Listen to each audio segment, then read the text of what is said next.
Глава 3. Джек. Он посмотрел на дверь и почувствовал, как на него накатывает знакомая темная волна. Дух Воз пришел в его дом и, флиртуя с Тейлор, насмехался над ним. Беспокойство буквально душило Джека. Воз еще вернется. Джек знал о Восе еще до женитьбы. Тейлор недолго встречалась с Восом в Лос-Анджелесе, куда он прилетал по делам. Потом она переехала к нему в Нью-Йорк, но почти сразу после этого разорвала с ним отношения. Джек никак не мог понять, что она нашла в этом мужчине. Он был бесцеремонен и груб, но кроме того влиятелен и богат. В нем даже было какое-то отрицательное обаяние. Но она все-таки выбрала тебя, парень, тебя. Однако в этот момент сказанные самому себе слова не имели веса. Джек вздохнул и сильнее прижал к себе Тейлор. Она переволновалась. Ее встревожил этот визит. «Ты в порядке?» В кармане снова зазвонил телефон. Он вынул его и посмотрел на экран. Аарон. Ему придется подождать. «Да, в порядке». Она высвободилась из его объятий. Ему сразу стало холодно, захотелось снова прижать ее к себе. «Аарон будет беспокоиться, куда ты пропал». «Мне не обязательно идти». «Конечно, тебе нужно идти, выпустить пар и все такое, тем более, что мне необходимо доделать работу». Тейлор махнула рукой в сторону компьютера. «Действительно, ну ладно». Джек взял свою спортивную сумку. «Я ненадолго. И еще я хочу сказать тебе, Тейлор, ты прекрасный фотограф. Одна из лучших. Лучшая во всех смыслах этого слова». С того момента, когда он в 10 классе впервые увидел Тейлор Брэнсон, она поражала его воображение. Но он никак не мог набраться храбрости и что-то предпринять, пока в один холодный январский день они случайно не столкнулись на Мэдисон-авеню. Джек полюбил этот город, эту улицу, эту работу, которая обеспечивала ему жизнь и о которой он мечтал в темные дни своей юности в Хартс-Бенде. Город, улица, жизнь, которые подарили ему Тейлор. «Пока», — сказал он, не двигаясь с места. «Может остаться?» «Приятного тебе вечера!» От ее улыбки в свете настольной лампы Джека переполнили чувства. «Правда, развлекись!» «Ой, Тейлор, я совсем забыл!» Джек оперся о дверную ручку, не отрывая от жены глаз, и из растерянного мужа превратился в уверенного в себе рекламщика. «У меня есть для тебя работа!» Она отвела взгляд от экрана компьютера. «У тебя есть для меня работа? Что за работа? Надеюсь, не свадьба старого друга?» «Джек, я не стану этого делать». «Съемка для ежеквартального журнала». Начальник Джека, Хопс Уильямс, убьет его за то, что он отдает работу жене. Но Джек как-нибудь переживет эту притворную ярость. Он зарабатывает для компании кучу денег. Кроме того, Хопс попросил Джека переехать в другое место, в Лондон, возглавить фонд клиента. И это предложение ему еще предстоит обсудить с Тейлор. Семейственность по сравнению с переездом за океан – сущий пустяк. Она вздохнула.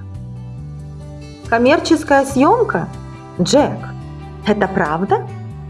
Ее взгляд потеплел, в глазах вспыхнули искорки радости. «Типа того.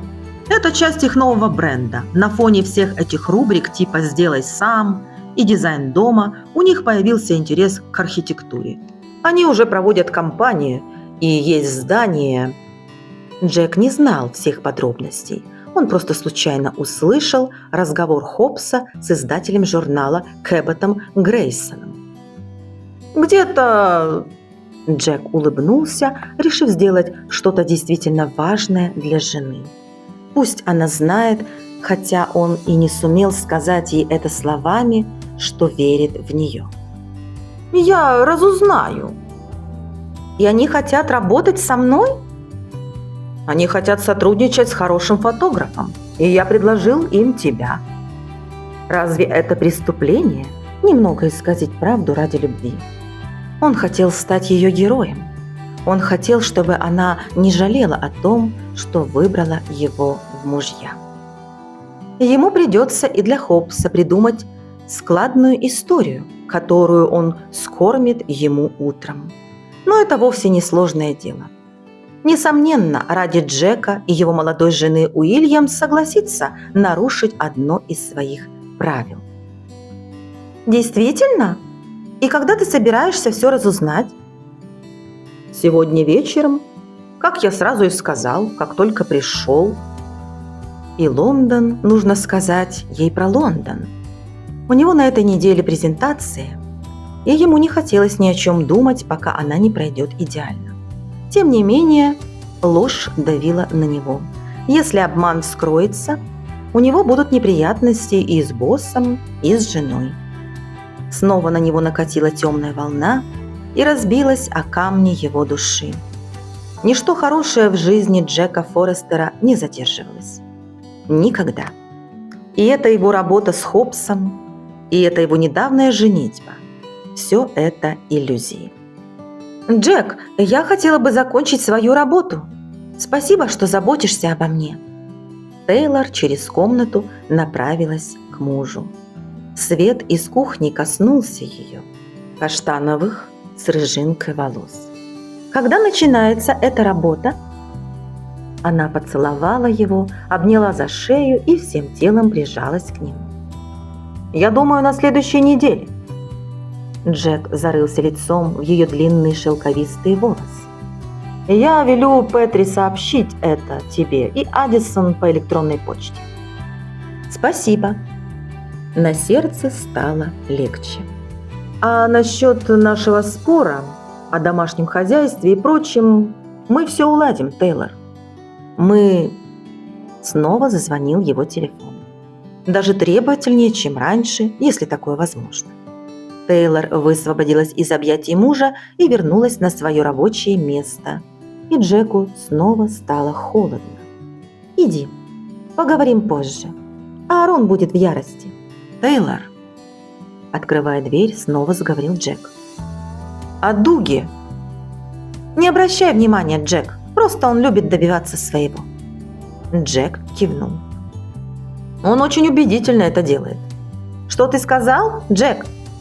Свет экрана падал на ее лицо, на его мягкие рельефные черты, отчего Джек пришел в смятение. «Ничего, просто наблюдение». На самом деле это был страх, что Джек может ее потерять. Как же ему показать Тейлор, насколько он предан ей? Любовь для него была неизведанной территорией. На самом деле он хотел спросить, все ли еще она любит его. Их головокружительный роман и женитьба случились как раз в то время, когда Тейлор разорвала отношения с Воссом. Но если он спросит ее об этом, то будет выглядеть в ее глазах слабым и жалким. «Не очень усердствуй с работой, ладно?» Она кивнула и улыбнулась. «А ты не слишком усердствуй с игрой». «С Аароном? Не получится, при всем желании». Ему нужна была жесткая игра, чтобы изгнать сомнения и гадкий осадок в душе после визита Восса. Возможно, и жили счастливо вовсе не про них, ведь они поддались чувствам без оглядки. Но Джек не терял надежды. Ему казалось, что для начала неплохо больше доверять Тейлор в том, что касается того парня. Глава 4. Колетт. Манхэттен. Ее день начался на заднем сиденье такси по дороге на фотосъемку. Они как раз двигались по мосту к бруклинской студии, в которой Колетт и ее коллеги-актеры по «Всегда есть завтра» будут позировать вместе в последний раз. Конец эпохи, долгой и славной эпохи. Колетт мяла в руках носовой платок. Она не отличалась сентиментальностью и не была плаксой. Но все-таки конец эпохи. Что теперь делать с собственной жизнью пожилой сердцеедки из мыльной оперы? В ее жизни случались кризисы, и самые болезненные из них ей пришлось пережить в детстве и в молодые годы. Из Лондона, когда начались бомбежки, ее отправили в деревню. С тех пор прошел не один десяток лет, но иногда, как, например, сегодня, ей начинало казаться, как будто это было только вчера. Затем последовала смерть ее родителей. И тогда она покинула Англию и отправилась в Теннесси к тете и дяде. Ей было тогда 16 лет. А в 19 она сбежала из Хартс-Бенда, где она оставила его и свое сердце. Зои говорит, что на этой съемке будет фотографировать твоя внучатая племянница. И я не знал, что у тебя есть внучатая племянница и что она живет в нашем городе. Что? Колет повернулась к своему менеджеру Форду, мужчине лет 50. Это был ее самый близкий друг Вивики Спенсер, образ которой с лета 1954 года она воплощала в сериале «Всегда есть завтра». Уговорил? Это же была отличная реклама, об этом много писали. Особенно после вашего скандала с Мэрили Джонс на вручении премии Эмми. Она заявила во всеуслышание, что я отвратительная актриса, шарлатанка. И что же, по-твоему, я должна была делать? Наверное, многое вместо «вот тебе, Мэрили». Тьфу на тебя, когда ты будешь объявлена лучшей актрисой. Зато сколько об этом писали. Колет рассмеялась. Комики, ситкомовцы и устроители ток-шоу подхватили тему. Колет посмеялась над этим в субботнем вечернем эфире и развила эту тему уже на шоу у Карсона и Леттермана. Форд хохотнул, и Колет улыбнулась в ответ. Он нравился ей сейчас ничуть не меньше, чем раньше. Когда-то он был молодым и неутомимым открывателем талантов в большом нью-йоркском агентстве, но вдруг решил открыть свой бизнес. На приеме в честь мэра он познакомился с Колет и без устали обхаживал ее, пока она не согласилась стать его первой клиенткой, якорем его собственного агентства. И его любовницей. Такой поступок был для нее за гранью благоразумия и морали. Но ей отчаянно хотелось идти дальше, отринуть свои раны и страхи. Хотелось чувствовать. Когда закончился их роман, она на лето улетела в Англию. Почему именно в Англию, где хранились ее самые неприятные и даже жестокие воспоминания, она и сама не могла объяснить. Единственное, что порадовало Колет, ее пригласила на чай сама королева.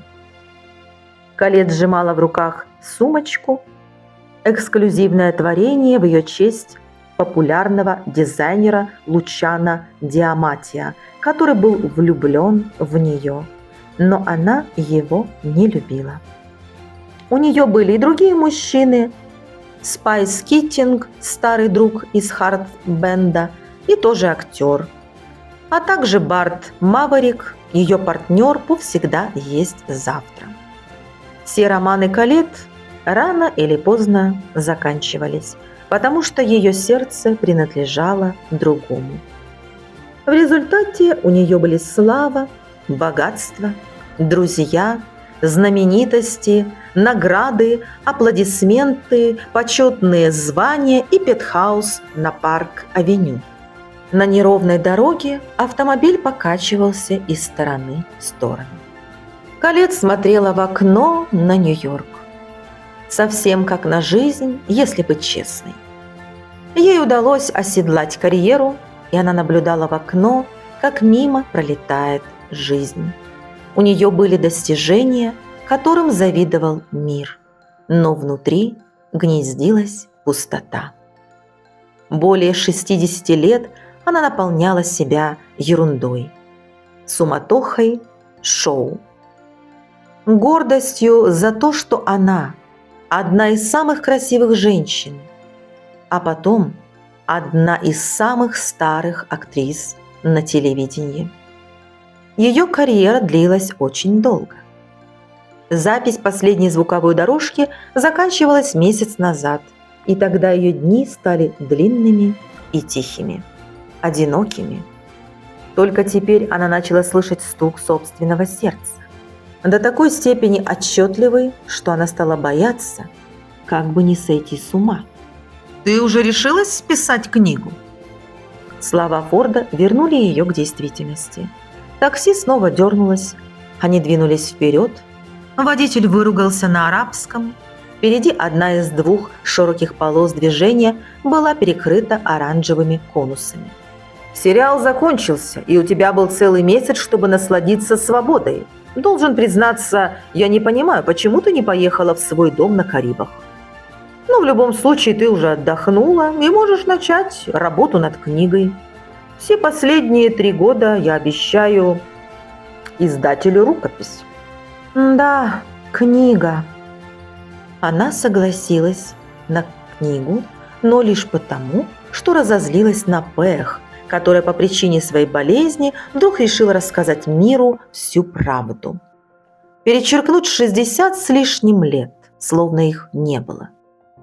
Колет простила ее, а потом припугнула, что сама все расскажет о своей жизни, если сестра не оставит свою затею. Но ей не хотелось писать мемуары, во всяком случае, пока была жива Пех, потому что они ничего не исправили бы, не изменили бы прошлое, не вернули бы Колет тех, кого она любила и потеряла. «Я понятия не имею, как пишутся книги, Форд». Он вздохнул и наклонился вперед, чтобы смотреть, как водитель пробирается между машинами и едет на желтый свет. «У тебя есть соавтор, Жюстин Лонгория. Забыла? Ты рассказываешь ей истории, а она превращает их в книгу». «Не представляю, кому может быть интересно читать обо мне?» «Все хотят читать о тебе, Колет», – возразил Форд. Он начал раздражаться. «Ты актриса, заслужившая множество наград, покровительница искусств, путешественница и социально активная женщина. Ты снималась в одном и том же сериале 60 лет. Но при всем при том твоя личная жизнь – загадка. У тебя было много поклонников, но не было и нет мужа, нет детей. Ты прожила в своем пентхаусе 50 лет. У тебя нет даже кошки или собаки. Животные умирают. В ее жизни и так было слишком много смертей. Люди, мечты, любовь. Но они дарят покой и радость. У меня есть дети». Форд тихонько рассмеялся. «Такие, как Вивика Спенсер?» «Это не считается, Колет». «Не нужно разговаривать со мной таким тоном, будто мне пора в дом престарелых, Форд. Я воспринимаю актеров, которые играют детей Вивики, как своих собственных детей. Мы с Кэрон Зайц разговариваем не реже раза в месяц. А дети Джен Бейтс называют меня бабушкой. Очень мило. Только не нужно обманывать меня. По-настоящему тебя никто не знает». Форд говорил и одновременно писал СМС-сообщение. «Не уверен, что сам я знаю тебя достаточно хорошо. Ты знаешь меня не хуже других. Тогда скажи, как ты относишься к окончанию съемок? Последний эпизод выходит в эфир в этом месяце». Колет замолчала. Какими словами можно передать ту сумятицу, которая творилась в ее душе? Печаль? Потерянность? Одиночество? Слишком жалобные слова для женщины, чьей жизни завидуют миллионы. Бывали дни, когда Колет Грир не знала, где заканчивается она и начинается Вивика Спенсер. Обе женщины стали одним целым. Реальность слилась с фантазией. Жизнь Калет стала смесью ее настоящей и телевизионной жизни. Придется тебе поискать ответ в моей автобиографии. Форд громко рассмеялся. Сдаюсь. Значит, займешься книгой? Он взял в руки телефон. Нужно договориться с Жюстин. Как насчет понедельника? Отлично. Только не очень рано. Люблю спокойное утро. Тогда в полдень. Издатель будет в восторге. Я уже слышу шелест купюр за право на издание от иностранных издательств. В Латинской Америке ты настоящая богиня. Они любят не меня, Форд. Они любят Вивику Спенсер. Неужели это и в самом деле так? Мир любит Вивику, а не Калет. Тогда выходит, что конец сериала означает и ее собственный конец. Конечно, они любят Вивику. Но кто такая Вивика без Калет? Форд накрыл своей широкой ладонью ее руку. Для тебя это будет терапией. Я имею в виду книгу. Ты сможешь изгнать своих демонов. Думаешь, у меня есть демоны? С последними словами Калет водитель притормозил у тротуара. Вокруг только кирпичные здания. Форд протянул водителю свою кредитку. Калет вышла из машины без посторонней помощи и под шумные звуки Нью-Йорка подставила лицо легкому холодному ветерку. Осень в городе выдалась волшебная.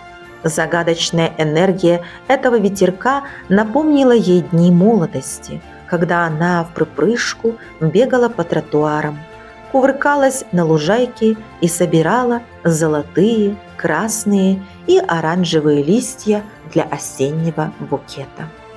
«Верхний этаж», – произнес Форд, показывая на здание. Он тоже вышел из машины и засунул в карман бумажник. Калет неуверенно шагнула в сторону здания. Земля дрожала под ней. Вот и пришло время. Последняя встреча съемочной группы. Конец. Ничего, кроме слепящего света бесконечно пустых дней впереди. Я не могу. Прости. Форд посмотрел на экран своего звонящего телефона и убрал его в карман. Чего ты не можешь? Он подхватил ее под локоть и попытался слегка подтолкнуть вперед. Я не могу идти туда, Форд. Ее еле слышный голос был слабым, словно она старая и немощная, ей уже 101 год, а не энергичная светская дама 82 лет. Форд прикрыл ладонью глаза. Между двух домов выглянуло утреннее солнце. Что происходит? Скажи мне. Просто все закончилось. Калет некоторое время смотрела на Форда, но сразу же без малейшего усилия воскресила Вивику Спенсер. Старая перечница была вдвое сильнее ее самой. «Ну, пошли!» Она улыбнулась, вскинула подбородок и зашагала к зданию. «Я никогда себе не прощу, если Барт Маверик приедет раньше меня». «Калет?» Она подняла глаза на Форда. «Все хорошо». «Ты уверена?» «Абсолютно». Знаменитая реплика Вивики Спенсер, как всегда, сослужила ей добрую службу.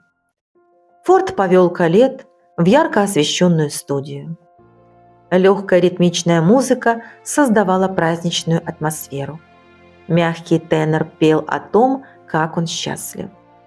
Часть съемочной группы уже прибыла, включая 97-летнюю Вилму Поттер, которая играла в сериале «Мать Калет». Они так и не поладили между собой. Вилме не нравилось, что ей приходится играть мать Калет, поскольку разница в возрасте между ними была всего 15 лет. Калет поздоровалась со всеми участниками съемки, старыми, новыми, с теми, кто еще снимался, и с теми, кто уже не снимался. Она находилась в образе Вивики, ощущая себя привлекательной женщиной, каковой и была, и все присутствующие моментально подпали под ее природное обаяние. Все это время она избегала стройной блондинки и такой же стройной брюнетки, которые устанавливали камеру. Очень скоро она лицом к лицу встретится с Тейлор. Колетт уже присоединилась к другим актерам, когда прибыл легендарный Барт Маверик. Он играл богатого красавца Дерека Ван Мартина, первую и истинную любовь Вивики, патриарха династии Ван Мартин. Божественная Колетт! Не теряя темпа, Барт подхватил Колетт, чуть запрокинул ее назад и поцеловал, устроив настоящее шоу для всех. Вокруг нее, не смолкая, звучали аплодисменты, но они не трогали ее сердце, потому что она никогда не жаждала их. Колетт всегда хотела выйти из образа и стать самой собой. Не жить жизнью, придуманной кем-то другим. Как только Барт отпустил Колетт, она набросилась на него. «Как все это неловко, Барт! Ты когда-нибудь изменишься? Веди себя сообразно возрасту!»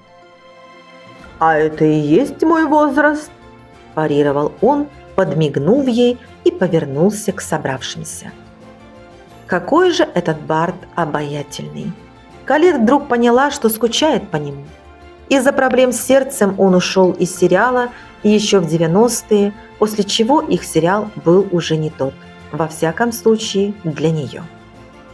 «Все собрались?» Вперед вышла Тейлор. В джинсах и облегающем грудь джемпере она выглядела очень ладной. Нет, девушка была просто божественна. Она очень напоминала мать Колетт. У нее были глаза Гриров и их полные губы. На глаза Колетт предательски набежали слезы, которые могли выдать ее. Она прогнала их и включила сияющую улыбку. Когда Тейлор заметила Колетт, та кивнула ей. «Надо же, а ведь она красива!» А когда Тейлор ответила Колетт улыбкой, пол исчез из-под ее ног. Она вдруг полетела сквозь время.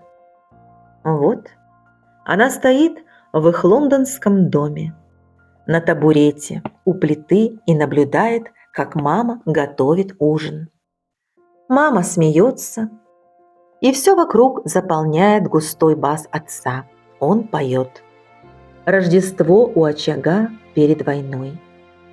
Она бежит из церкви домой, а в душе звучит мелодия любви к Богу. Вот мама читает ей на ночь сказку, а она свернулась калачиком на кровати рядом с Пэг. Вот она одета в кружева и ленты на свадьбе Мими Блентон в старой часовне в Ноттингеме. Отпуска на побережье. А потом они с Пэг уже на корабле плывут в Америку, обе испуганные, но полные надежд. Тетя Джин и дядя Фред, Хлем, их отлично приняли в новом доме. Джимми, каждая минута с ним. Но Хартс Бенд исчезает на горизонте. Они со Спайсом уезжают из города на его стареньком Форде. С подбородка капают слезы. Вся блузка промокла. Нет, она не выдержит этого. Колетт заставила себя вернуться в реальность, буквально хватаясь за воздух и отчаянно стараясь удержаться на ногах. «Колетт, рада вас видеть!» Тейлор протянула ей руку, чем помогла Колетт вырваться из плена воспоминаний. «Рада тебя видеть!» Первые слова, пришедшие в голову. А что еще она могла сказать? «Мы будем сидеть здесь?» Колетт показала на большой красный бархатный диван.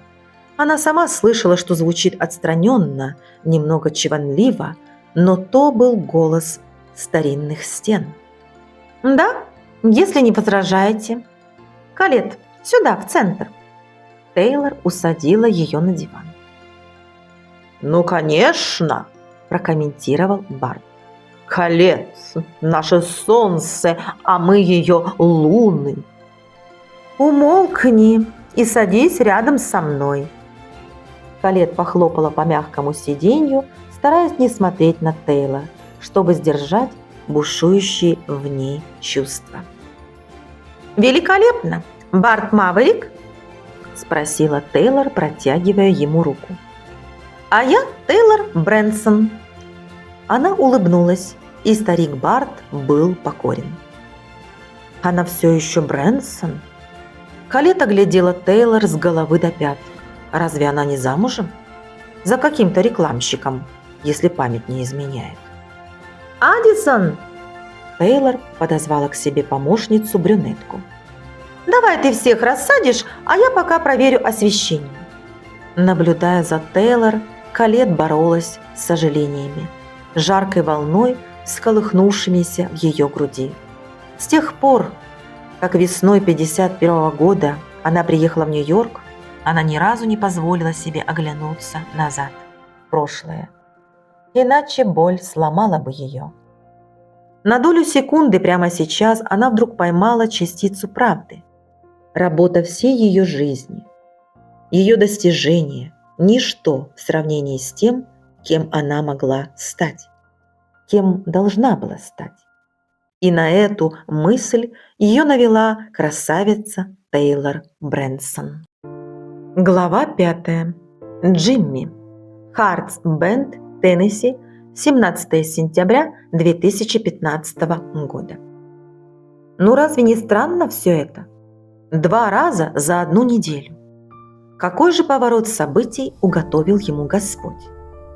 Джимми вернул радиоприемник на подставку и стал смотреть в окно.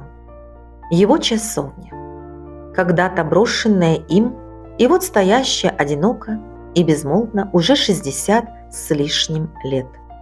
Вдруг после стольких лет к нему начали заглядывать люди, интересоваться ею. Его часовня находилась в стороне от Ривер-Роуд. Он никак не думал, что о ее существовании знает хоть кто-нибудь, кроме него самого. Да, увы, ныне покойного отца и оценщика собственности Арнольда Роланда. Но вот кто-то позвонил ему из ежеквартального журнала и сообщил, что редакция хочет прислать к нему фотографа. Сказал, что готовится выпуск, посвященный классическим американским свадебным часовням. Правда, Джимми никак не мог сообразить, откуда редакция узнала о его часовне. Он спросил об этом звонившего, но тот не знал, что ответить. Однако, если Джимми действительно прямо в лесу построил свадебную часовню, редакция хотела бы разместить ее фотографию в своем журнале. Говорят, она очень красивая. Кто? У Роланда не было связи с этим журналом, в чем Джимми был уверен. Загадочная история. А только что позвонил риэлтор Кит Нивен и выразил желание посмотреть часовню. И если Джимми заинтересован в ее продаже, то на этот случай у него есть покупатель. Сейчас я как раз рядом с часовней. Скажите мне, тренер, что вы собираетесь с ней делать? Кит пронзительно свистнул, чем хотел показать, что часовня сильно впечатлила его. Или это все риэлторские штучки? Не хотите ее продать? Нет. Первый ответ, пришедший в голову Джимми, но он не спешил произнести это слово вслух. А вдруг пришло время? На следующей неделе после визита фотографа из журнала у него появится много предложений. Возможно, он даже попросит Кита заняться продажей. «И я сейчас подъеду, дайте мне 10 минут», – наконец произнес Джимми. «Это потрясающе!» В голове царила неразбериха. Джимми, и стоящий на полу у двери фруктовой корзины, выудил ключи от грузовика и шагнул навстречу полуденному солнцу.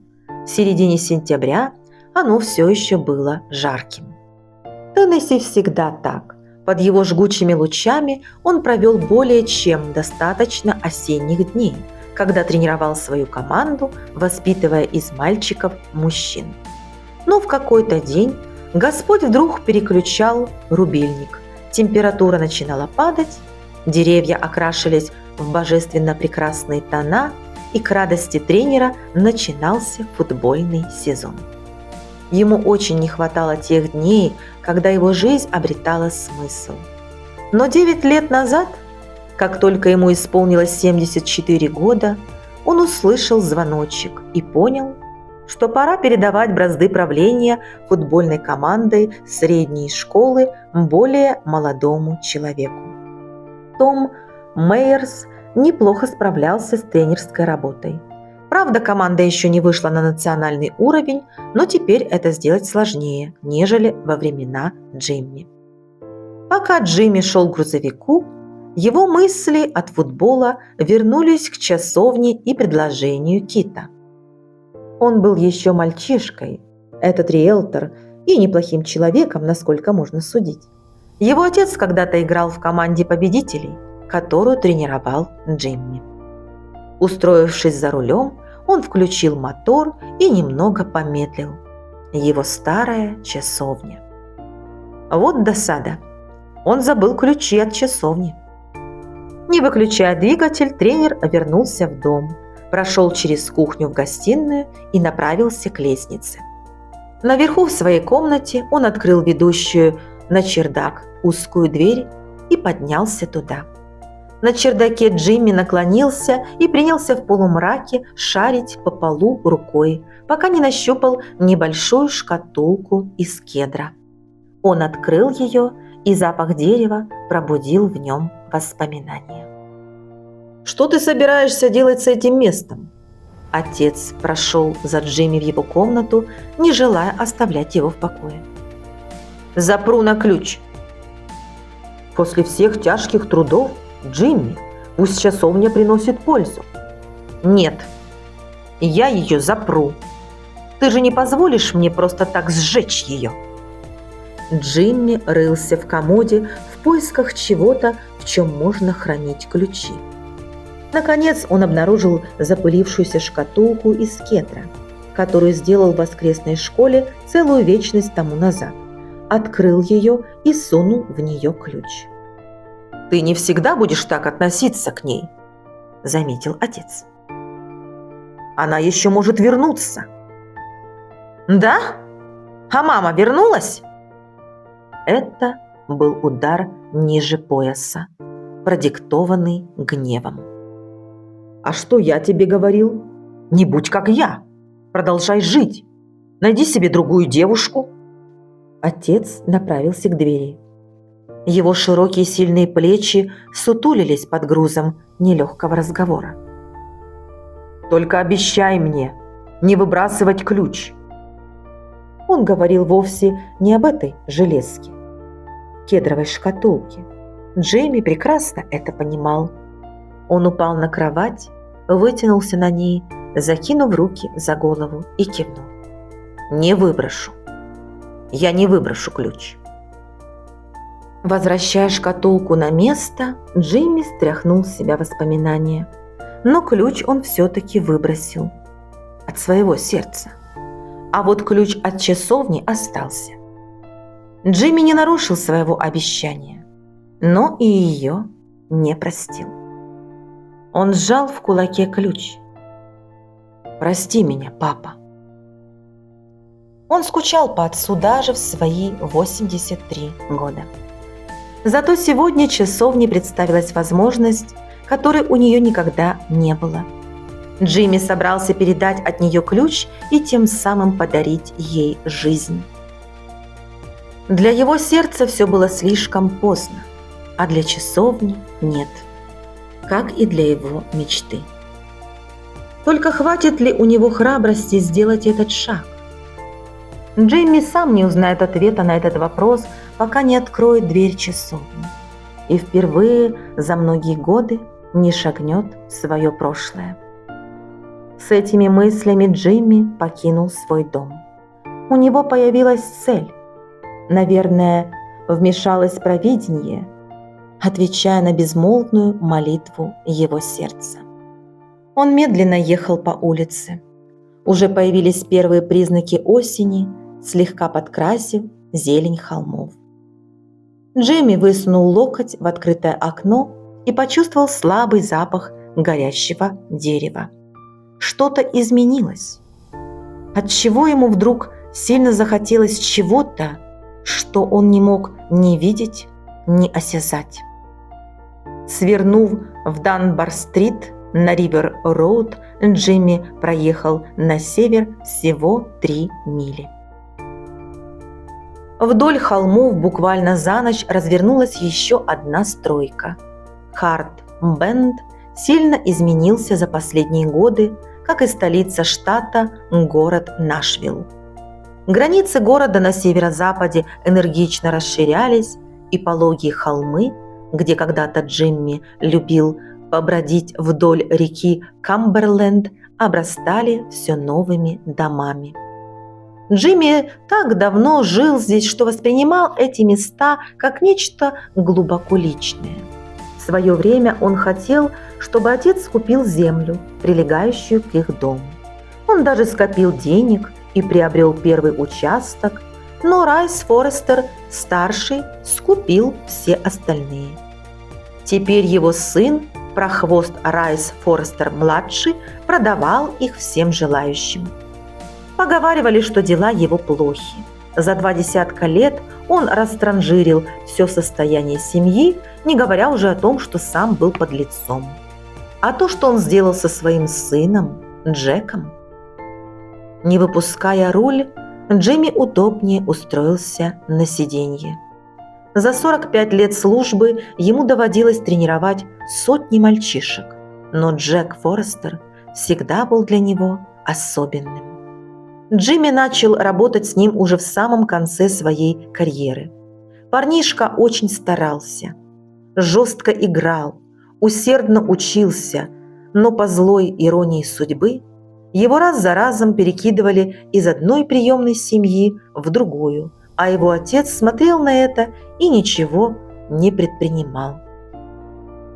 Тренер въехал на свой собственный клочок земли, втиснутый меж земель Форестера. Дорога к часовне едва проглядывала среди разросшихся за лето кустов. Наконец, она вывела грузовик на ярко освещенную волшебную поляну, посреди которой вздымалась к небу часовня, излучая на все вокруг истинное благочестие. Джимми вздрогнул.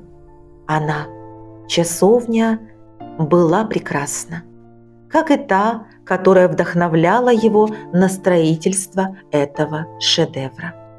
Величественные каменные стены и обветренное дерево резных балок.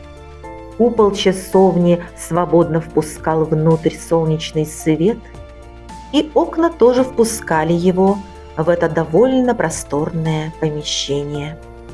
Над покатой крышей портика раскинули ветви бук и тополь, образуя шатер и создавая атмосферу умиротворенности. Джимми вышел из машины в густую летнюю траву и захлопнул за собой дверцу. «Привет, подруга», — сказал он, проглатывая ком в горле от нахлынувших чувств. Словно в ответ на приветствие по макушкам деревьев пролетел ветерок и закружил над травой. «И тебе, дружище, привет». Он шел по дорожке из гравия. Это был последний штрих при строительстве его часовни 30 лет тому назад. Камни похрустывали под каблуками.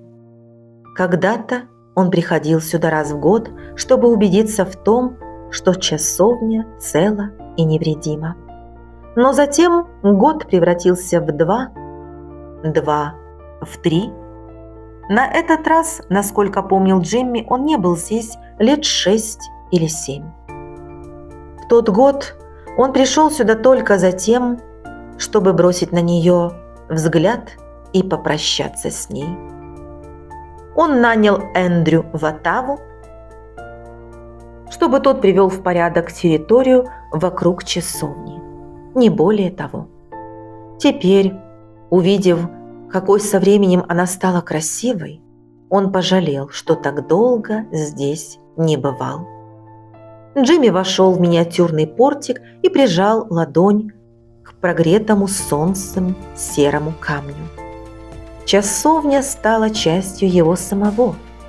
Он вложил в нее свой пот, свои слезы и свое сердце, а потом все это похоронил.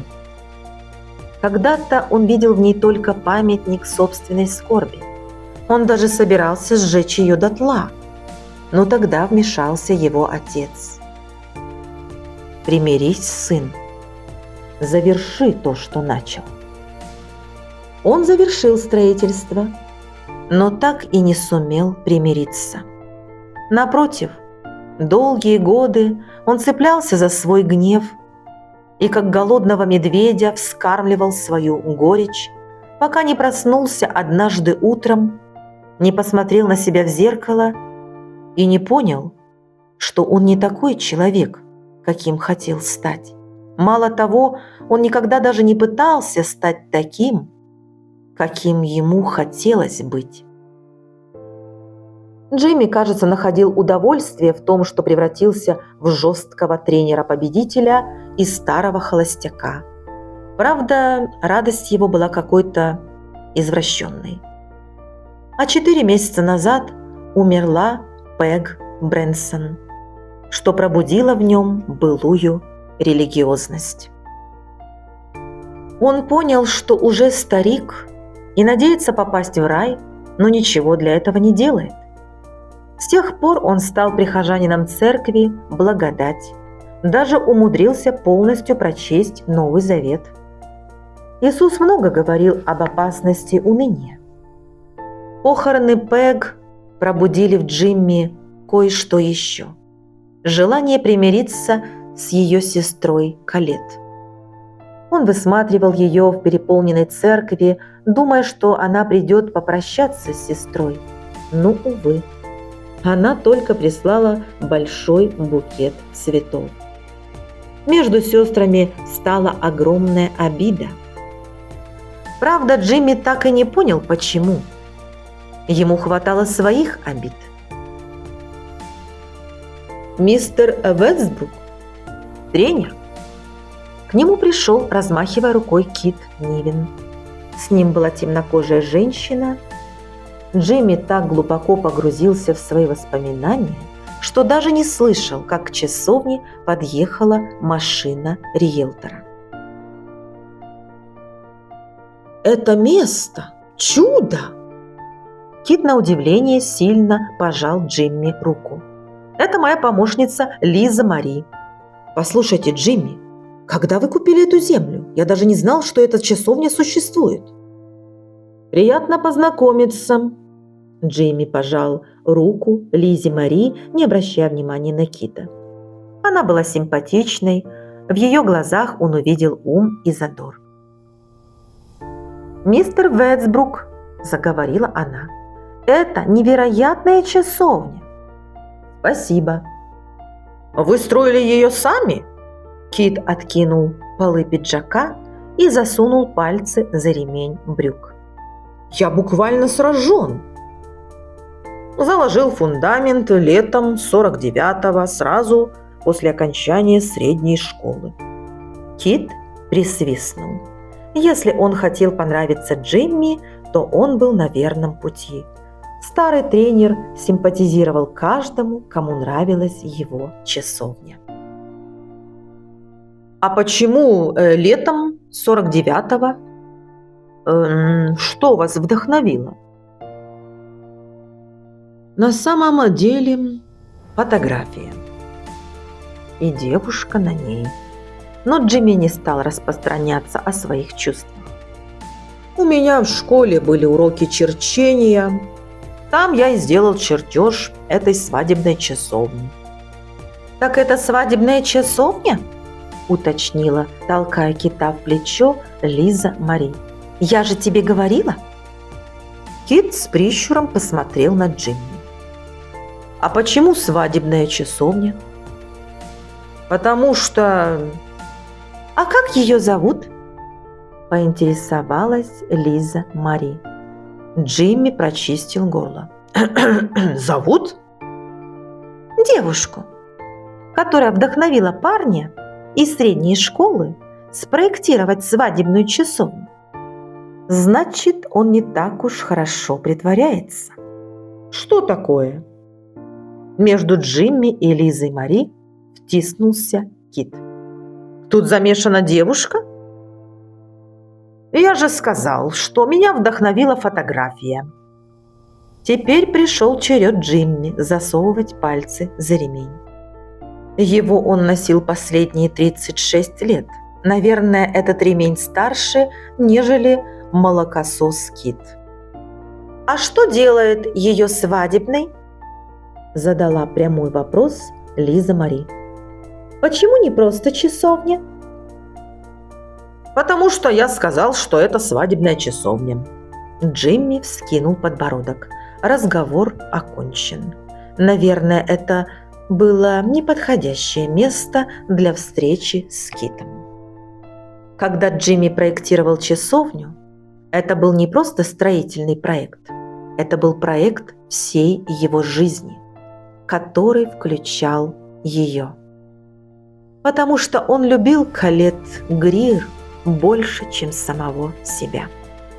И она любила его. «А можно заглянуть внутрь?» Кит показал на дверь. Джимми выудил из кармана ключ и отпер дверь. Вот она. Он отступил на пару шагов, пропуская вперед Кита и Лизу Мари. Они одновременно воскликнули: «Ничего себе!» Джимми тоже вошел внутрь.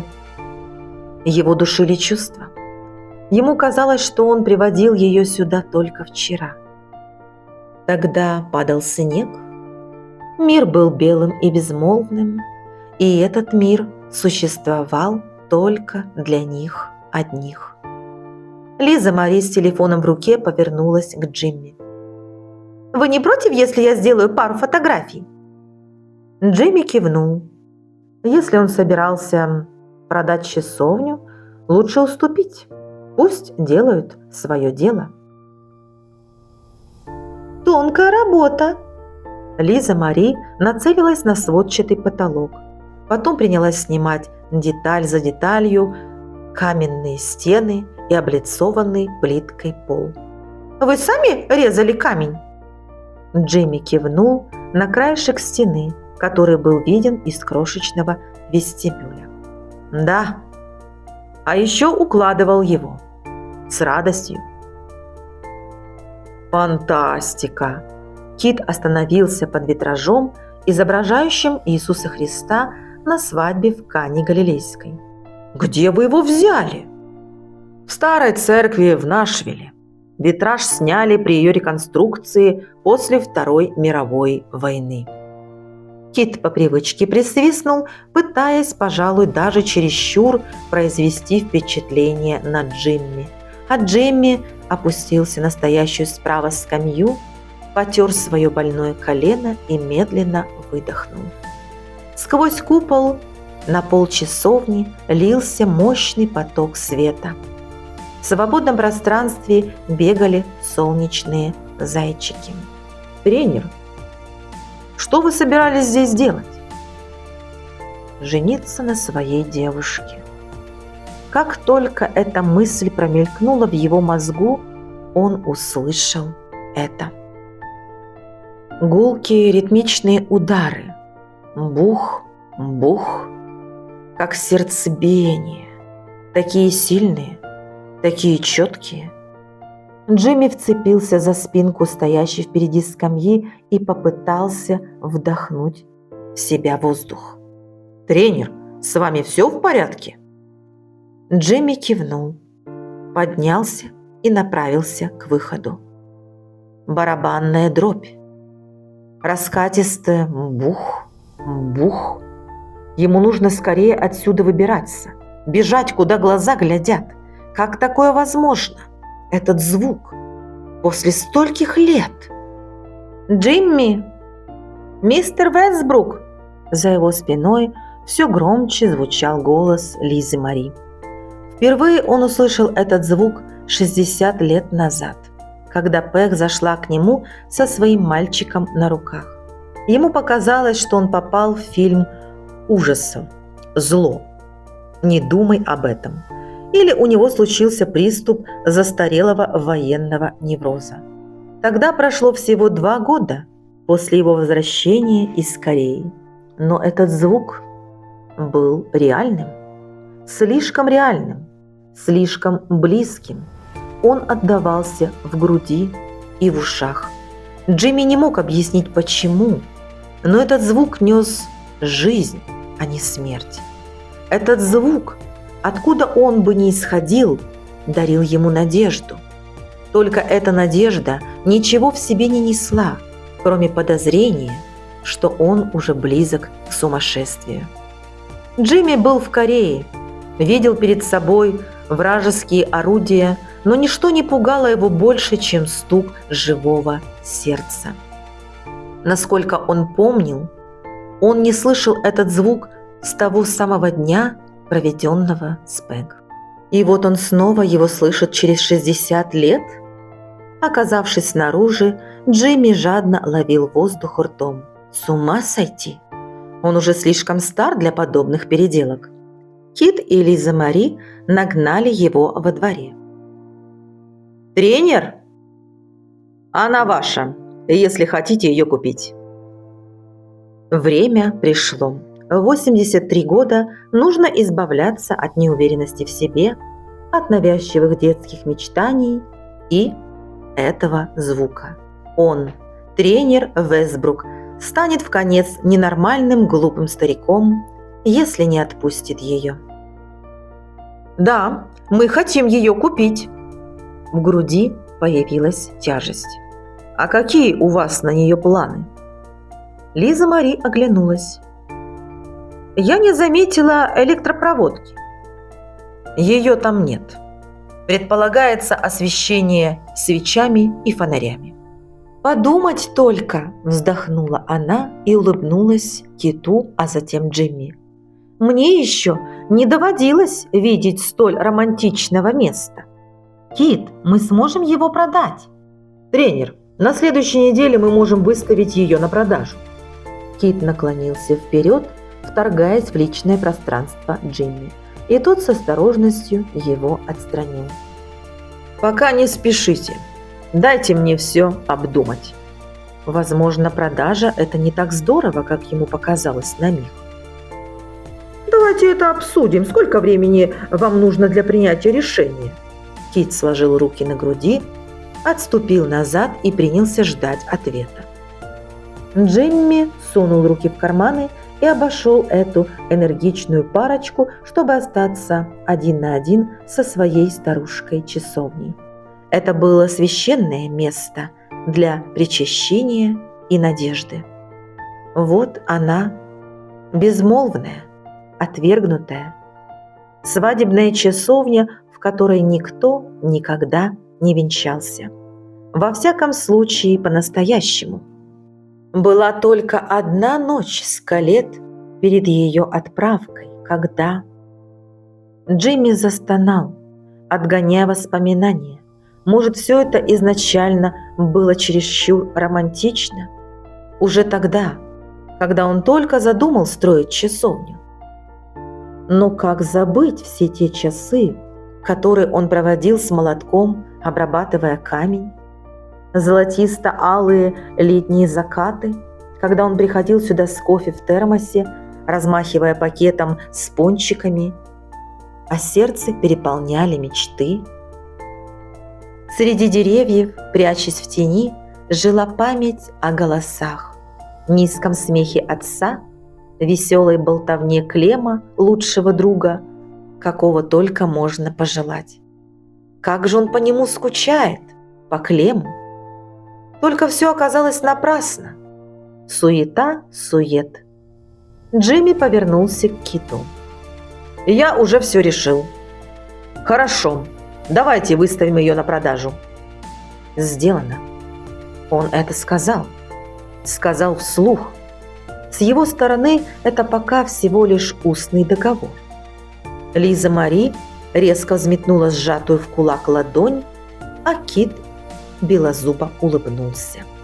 «Только никаких обещаний с моей стороны», – заявил Джимми, шагнув к двери часовни, чтобы запереть ее, и прислушался к ровному биению своего сердца. Но не такому, что недавно вызвало это место. Что же это было тогда? «Я оставляю за собой право отказать любому покупателю, и цена должна быть справедливой». «Конечно, конечно. Мы можем пойти вам навстречу, Джимми. Мы будем трепетно относиться к этому месту, словно сами строили эту часовню». Дело сделано. Кит занялся своими бумагами, внесением каких-то данных в свои списки, а Джимми подошел к грузовику и сел за руль. «Будем на связи», – сказал ему Кит. «Отлично. Ты ведь знаешь, как меня найти». Джимми двинулся проселочной дорогой, затем выехал на главную, как вдруг вернулась его застарелая боль в пояснице. Приехав домой, он старался ни о чем не думать, но по соседству играли и веселились детишки, отчего у него вдруг защемило сердце. Он наблюдал за ними, позвякивая лежащими на ладони ключами, затем побрел к кухонной двери. Слишком поздно. Правда жгла мозг. Ноющая боль в спине усиливалась. Конечно, поздно. Он уже старик. Ничего нельзя сделать с несбывшимися мечтами. Слишком поздно завоевывать утраченную любовь. Слишком поздно для всего, что сулила часовня. Он, прославленный футбольный тренер, всю жизнь просидел на скамье запасных, ожидая приглашения вступить в игру, которая так и не прозвучала. Глава 6. Джимми. Сентябрь 1948 года. Вечер пятницы в свете прожекторов. Джимми бежал, стремительно приближаясь к линии гола. Он крепко прижимал к ребрам мяч, из-под шлема вырывалось горячее дыхание, на каждый вдох и выдох вздымалась и опускалась грудь. Из-под шлема он глянул на толпу.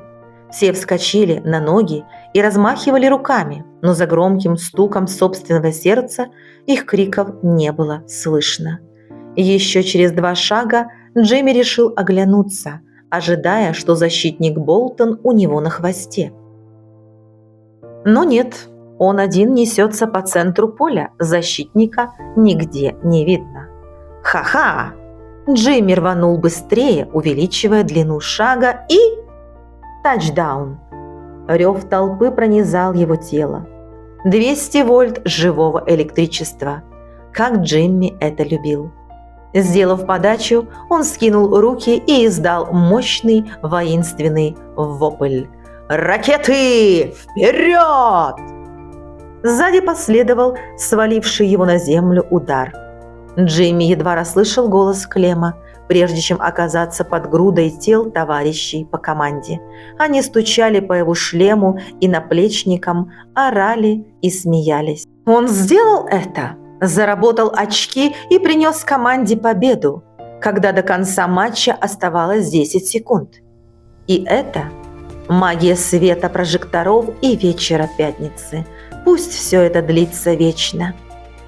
Свисток судьи положил конец всем восторгам. Джимми выбрался из-под кучи малы и побежал к скамейке запасных, а в это время игроки спецкоманд уже выстроились, чтобы попытаться заработать дополнительное очко. Когда мяч влетел в ворота, толпа взревела.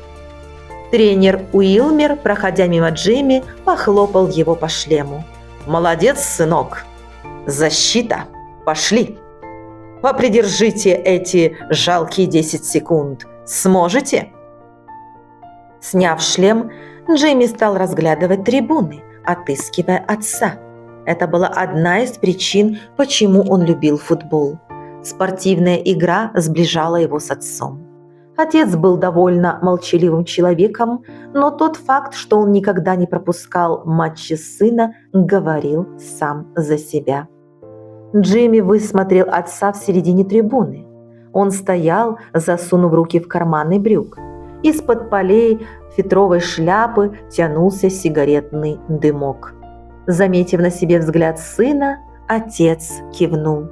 Так проявлялась их любовь друг к другу, невнятным ворчанием и кивками. Отец считал, что под влиянием женщин мужчины становятся слюнтяями, обнимают своих сыновей и говорят им что-то вроде «я горжусь тобой, сынок», но в их доме женского влияния не было, поскольку мама Джимми сбежала. Исключением была бабушка, приходившая по воскресеньям приготовить обед, так что отец выражал свою любовь без слов. Когда Джимми было 13, произошел один неприятный инцидент, и отец усадил сына рядом с собой, чтобы поговорить. Джимми смущенно поежился, решив, что отец снова хочет рассказать ему про птичек и пчелок. Но нет, отец прочистил горло и... «Я собираюсь сказать тебе это только потому, что об этом меня настойчиво просит бабушка. Вот, слушай, я люблю тебя, и я горжусь тобой, сынок, и так всегда будет, что бы ни произошло». Джимми залпом выпил стакан воды и рухнул на дальний конец скамьи запасных. Настоящее безумие. Какие странные мысли приходят в голову после того, как заработаешь очки в игре. Видимо, от бега у него растрясло мозг, и в голову полезли разные воспоминания. Он допил воду и, смяв стаканчик, швырнул его в урну, а затем во весь голос поддержал защитника. Брэдли остановил квотербека. У диких котов не было ни единого шанса. Оставалось всего 5 секунд до конца игры, а защита ракет вырвалась вперед. «Вестбрук, сюда!» Клем махнул другу, приглашая его присоединиться к товарищам на линии нападения. Джимми направился к Клему, но вдруг еще раз вгляделся в трибуны и, похолодев, остановился. Он увидел ее. Она шла с другой стороны сетчатого ограждения и смеялась. Ее волосы переливались в свете прожекторов. Кузина Клема. Девочка с фотографией. Впервые он увидел ее в день приезда сестер в Хартс-Бенд. Она с сестрой входила в дом Клемсона. Но тогда он работал в бригаде отца и не мог задержаться, чтобы должным образом поприветствовать девочек. В школе он узнал ее имя – Колетт. Самое прекрасное имя на свете. В последующие 3 недели он сталкивался с ней в коридорах, после обеда или по пути на урок тригонометрии. Он здоровался с ней, но она, прижимая к себе книги, не поднимала глаз. Как говорил Клем, они были тихими, как мышки, эти сестры Пэг и Колетт, и очень грустными. Несчастные девочки. На войне они потеряли все. Сначала маму в битве за Британию, затем отца в битве за Берлин. Они погибли. Колетт начала подниматься на трибуну, но вдруг оглянулась и посмотрела на него, словно они любовники из какого-то фильма. Сердце Джимми заколотилось сильнее, чем на поле, когда он несся с мячом. Ему захотелось еще раз повторить это, только ради нее. Вечерний воздух разрезал холодный финальный свисток. Игра закончена, ракеты выиграли. Джимми схватил шлем и побежал в раздевалку, решив отбросить все мысли о ней. Сейчас они будут праздновать победу. «Праздновать», — говорил он себе. «Хорош сохнуть по девчонке». Тренер забрался на скамью и свистнул, привлекая к себе внимание команды. «Мяч из сегодняшней игры», – сказал он, держа его вытянутыми вперед руками, – «Джимми Вестбрук. Давно не видел такой пробежки. Продолжай в том же духе». Вся команда поприветствовала его. Голоса отскакивали от стен. «Джимми! Джимми! Джимми!» Улыбаясь, он ускользал от друзей, от их сильных хлопков по спине и бурных похвал. Джимми заслужил этот мяч из сегодняшней игры. Отец, наверное, лопается от гордости. Через полчаса Джимми помылся, переоделся и засунул в спортивную сумку грязную форму. Все уже ушли из раздевалки. Вечер триумфа закончился. Теперь это история. Он погасил свет и отправился домой. Дул ветер, наполовину летний, наполовину осенний. Лунный свет перемежался с тенями. Прижимая к груди мяч, Джимми все время думал о своей победе. Ему захотелось что-нибудь сделать, куда-нибудь пойти. Он не был готов к окончанию этого вечера, но надвигалась ночь. Все ребята разошлись по домам или гуляли с девчонками.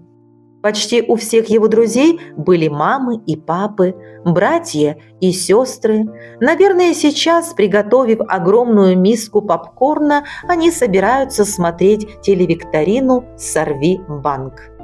Во всяком случае, именно так жили в доме Клемсона, где теперь жила Колетт. Колетт.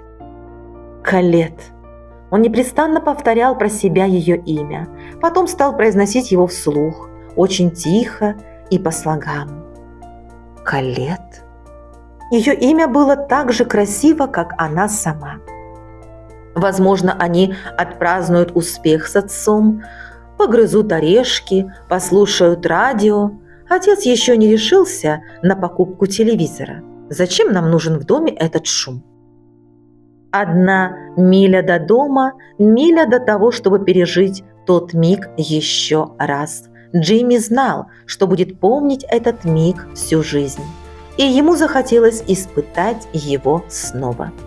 Срезав путь через задние дворы Бостиков и Филпотов, Джимми перешел дорогу и, наконец, оказался на крыльце собственной кухни. Сетчатая дверь захлопнулась за его спиной. «Пап, ты дома?» Джимми повесил школьную куртку на спинку стула и положил мяч в пустую вазу для фруктов. В доме было темно. Только гостиную освещала одинокая лампа. «Отец, у нас есть попкорн?» Джимми проверил все шкафчики, посмотрел в кладовой. Пусто. Когда они в последний раз ходили на рынок? Давным-давно. Вот незадача. А кто-то ведь уже настроился на попкорн.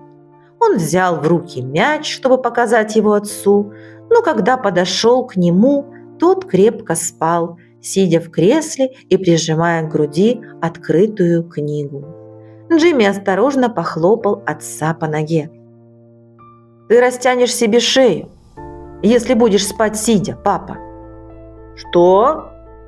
Ори Вестбрук выпрямился, издав странный звук, и провел рукой по густым волосам.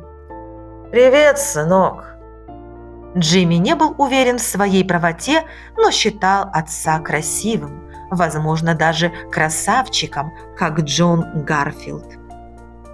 Девушки, когда он проходил мимо них, обычно обращали на него внимание и здоровались с ним сладкими голосками. «Привет, Ори!» «Когда ты вошел?» «Только что. Тренер отдал мне мяч». Джимми повертел его в руках и бросил на диван. Отец отодвинул подставку для ног и, отгоняя сон, тряхнул головой. «Поздравляю!» «Давай как-нибудь развлечемся, папа. Типа отпразднуем». «Это как?» Отец показал подбородком на мяч. «Могу, если хочешь, сделать для него витрину». «Пожалуй, это будет здорово». Что ж, витрина для момента славы тоже подойдет. Заботливое предложение отца умерило энтузиазм Джимми. «У меня осталось старое дерево, которое мы срубили. Оно лежит в сарае. Хороший плотный орех». Папа поднялся со стула и, зевая, потянулся. «У нас еще остался пирог с клубникой». Папа был неважным стряпчем, но любил пироги и преуспел в выпечке. Корочка получалась у него хрустящей. В то лето, когда бабушка учила его печь, Джимми пришлось съесть очень много пересушенных, подгоревших, плохо пропеченных пирогов с растекшейся начинкой из вишни, яблок, клубники, персиков, пекана и тыквы. После этого он год не прикасался к пирогам. А теперь пироги отца были лучше, чем в булочной. «А пошли в кино, отец? Или попьем газировки?» «Мы уже видели этот фильм. Ни за что не отдал бы и 5 центов, чтобы посмотреть его еще раз. В мое время столько стоило кино. 5 центов. Ты говорил. И зачем мне газировка?» Джимми услышал, как отец открыл холодильник и снова закрыл его. «Мне завтра рано вставать, и тебе тоже. Мы убираем кусок песчаника с поля Кроуфорда. Мне понадобится твоя помощь». «Папа, я не хочу в субботу выкапывать камень с поля Кроуфорда. И не понимаю, зачем это делаешь ты? У тебя хорошая работа. Приглядывать за рабочими. Зачем тебе работать в выходные? Не понимаю, для чего ты таскаешь эти камни?» У них были собственные 10 акров земли и еще один участок, на котором отец на тракторе все лето косил траву. Но больше он ничего на нем не делал, только соорудил ограду из песчаника и на этом остановился. Кроме того, без какой-либо видимой цели он заполнял сарай камнем и деревом. «Думай, что говоришь!» Отец вышел из кухни с куска пирога на тарелке. «Никто не знает, когда могут пригодиться эти камни». Он через комнату посмотрел на Джимми. «Я выхожу в 6. Будь готов». «Почему я должен надрывать спину и тратить время, таская эти камни?» «Потому что они и твои тоже. Только подумай, однажды ты женишься, заведешь семью. У меня есть акры, которые я собираюсь отдать тебе, и накапливаю материал, чтобы построить красивый дом для твоей жены.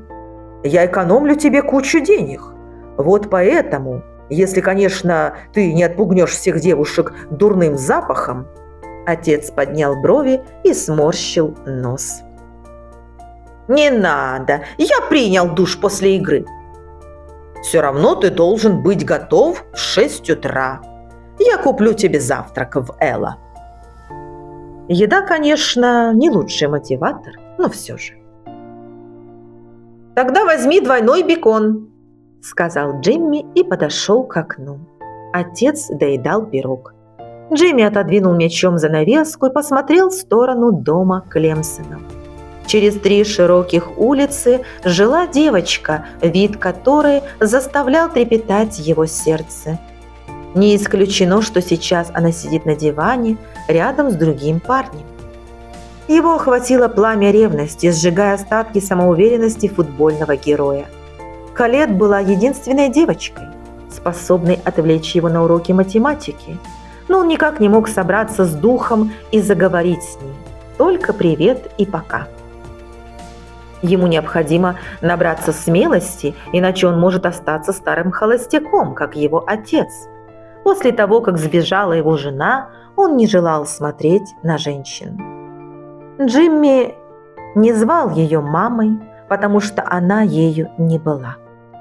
Просто женщина, родившая его, а потом сбежавшая за славой и богатством. Некоторое время, стоя у окна, Джимми наблюдал за отцом. Песчаник, дерево. «Папа», – начал он тихо и медленно. «Она ведь не вернется, ты знаешь». Отец смотрел в свою пустую тарелку. «Не понимаю, зачем ты тратишь время? Ломаешь себе спину и мне тоже. Собираешь строительные материалы, чтобы построить для нее дом мечты.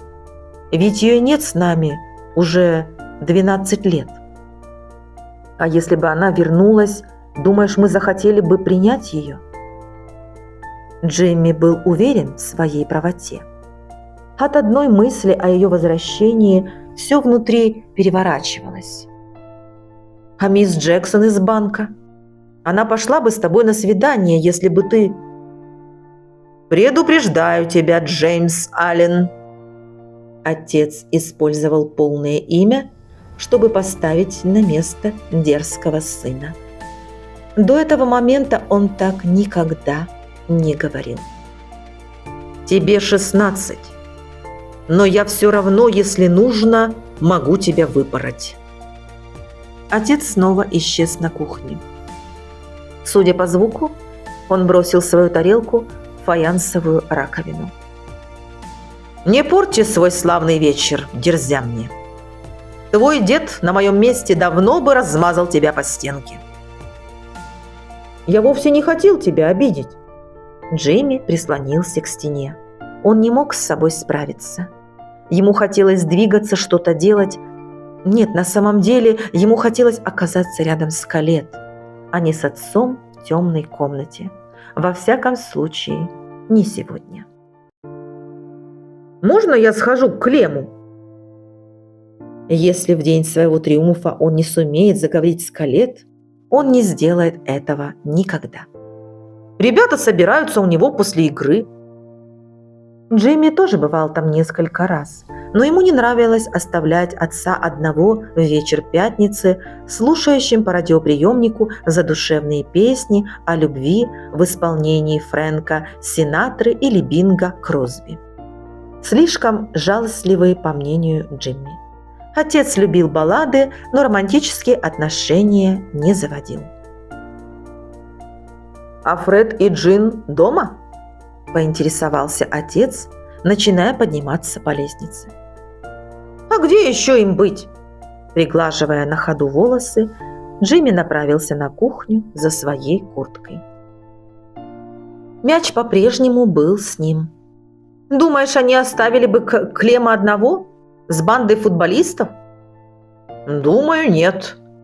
Отец поднялся на очередную ступеньку и остановился, держась за перила. В тени не было видно его лица. «Не сердись, Джимми, из-за мамы. Ты ведь не знал ее. Она была замечательной.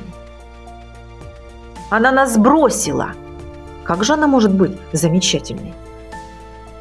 Она была полна жизни, свободный дух, слишком красивая и умная». Он присвистнул и покачал головой. «Она пошла бы учиться в колледж, если бы не беременность». «В этом нет моей вины». Он уже слышал эти рассказы о том, как мама, отличница, забеременела перед окончанием школы. В то лето ей пришлось отказаться от поступления в колледж и выйти замуж за отца, которого силой заставили жениться на ней. «Вина была моя. Я виноват перед ней». Отец исчез в темноте лестничного пролета.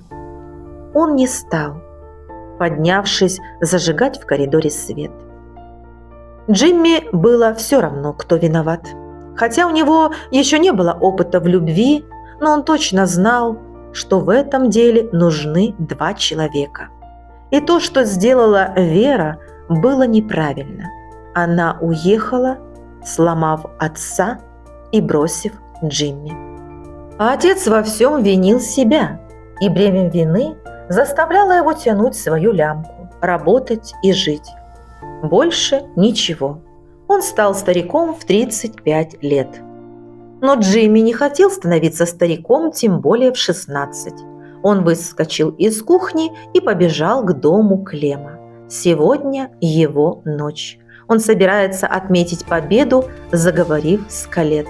Иначе его следует повесить, если он повторит жизнь своего отца.